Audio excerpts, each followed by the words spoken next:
Hello, today we've got a great video for you. It's another laptop. I know those are very appreciated out there. And this is a Dell XPS 15-inch. This is a refresh. So what you'll find in here is a 12th generation Intel processor. So that's certainly going to give you a lot of power and of course a lot of mobility since this is nice and light. So let's go ahead and open this. If you like these videos, by the way, give us a thumbs up, and of course please subscribe. That really helps us out. We certainly appreciate all of you out there and those that have become members. Alright, so you'll find here is a box within a box. What's nice about Dell is there's no more styrofoam. So you pull this up and you get yourself a nice smaller inner box. You're going to find is a silver laptop in here. So what we find in here, of course, is the laptop. We'll take a quick look at that in a moment. We'll put this aside, and you'll find is, well, a bit of documentation. You're going to find a 130 watt power supply in here.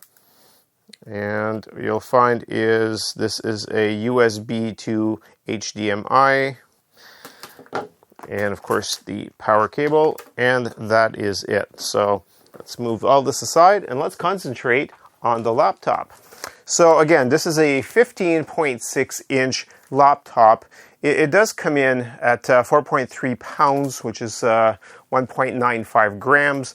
So it's a little bit heavy. It's not an ultralight, obviously, but it's got power. So those of you who have been after me to what can I use for AutoCAD or what can I use for gaming, this is the kind of laptop that you should be aiming at.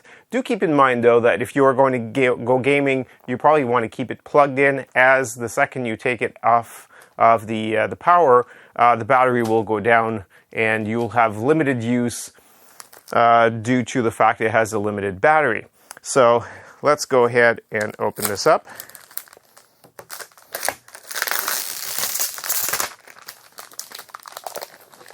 It hasn't changed much from the previous generations. If you take a quick look, let's talk a little business here. Ventilation. So again, it looks very similar to the past ones where you've got basically ventilation on the bottom, and you have it here on the side so that when you do open it up, you will find that the ventilation is right out here. Now, the laptop looks very similar to in the past. Again, this is 12th generation, so in this case, this is an i9. So we're looking at a 12900 HK. So it's about as much power as you can fit into one of these. Apart from the specs, when you order these, keep in mind, you get to pick the processor, you get to pick the memory, and the hard drive capacity. A lot of the requests I have are things like, okay, so you've opened it up, how far back does it go? Well, I can tell you that one of the negative aspects of this is it will only go back about 140 to 150, I haven't measured it, but degrees, so it doesn't go flat. So for those of you who that's an important feature, that's definitely something to think about. The other thing is it does have a backlit keyboard. So for those of you who require that, always make sure that it's part of the specs of what you order, because I've done through this before. Sometimes you order the same model and all of a sudden the SKU changes on you slightly. It looks and it sounds like the exact same thing. Then you get it and you go, why am I missing this feature? Whoops, different SKU. So be aware of that. So take a look at it. So when you get this, this one has, for example, well, let's just say how you can build this. So for memory, you've got 2 slots in here. So you could put, let's say this one here has 16 plus 16, so it's got 32. The other thing too is also with the drive, you've got 2 M.2 or NVMe, as I've mentioned in the past, slots in here, so you can put 2 drives. Now this one comes with 1 terabyte, and it's an NVMe M.2 drive, so those are very fast. Again, the speed of this particular drive, until I turn it on, I guess I won't know it, but I expect it to be sort of mid-range, so it's not necessarily the fastest out there, but it's also not the slowest from past experience on the Dell products. From a connectivity-wise, you'll notice that it also sports things like the latest Bluetooth, Wi-Fi 6E, so you'll be able to communicate with 2.4 gigahertz, 5 gigahertz, and the new 6 gigahertz. Of course, that will require you to get the proper access point or the proper router. If you'd like to see a video on Wi-Fi 6E and specifically on a router, take a look here. Apart from all the features that you get to pick, of course, there is the screen. It's a major component of the laptop. Now you can go with a lower resolution, a higher resolution. You could also go touchscreen or no touchscreen. Now in this particular case, it's a 3456 by 2160, and it is a touchscreen. It's got 400 nits. The other ones you can get up to about 600 nits depending on the screen. So again, if extreme brightness is what you're looking for, take a look at the specs before ordering. Make sure you get the ideal screen for you.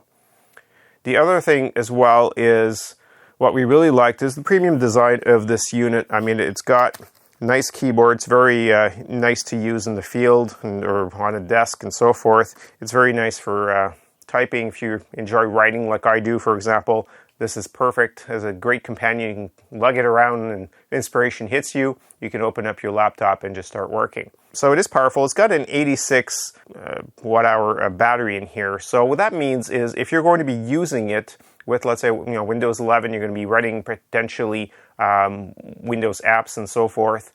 Now, you can expect, I guess, at the outmost, something like 9 to 10 hours. You're going to be doing mainly like YouTube or Netflix. You're going to watch video. If you're going to be using Edge quite a lot and you're doing internet and so forth, then you're probably down to 5 to 6 hours. And again, these are purely estimates.